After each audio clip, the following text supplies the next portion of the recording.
masaklah padi rang singkara, buahnya labek bepilin-pilin.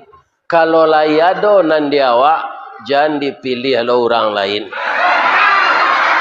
Amin. Ya Rabbal Alamin. Ambo bapantun saya tunjuk. Ya kan? Tak ada kaitannya jo pilkada Solo dah. Tak ada.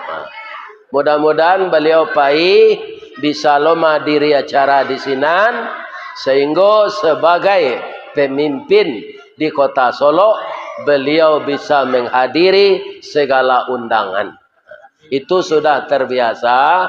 Kapatangko itu jo ambo wirid di sana sudah magi kata sambutan beliau adolo acara jelai. Ya kan? Itulah kita jadi pejabat. Nang kedua Pak, jadi pejabat ko lalu kurang. Iko orang menelepon, iko orang menelepon. Warga kata cirinya lapornya.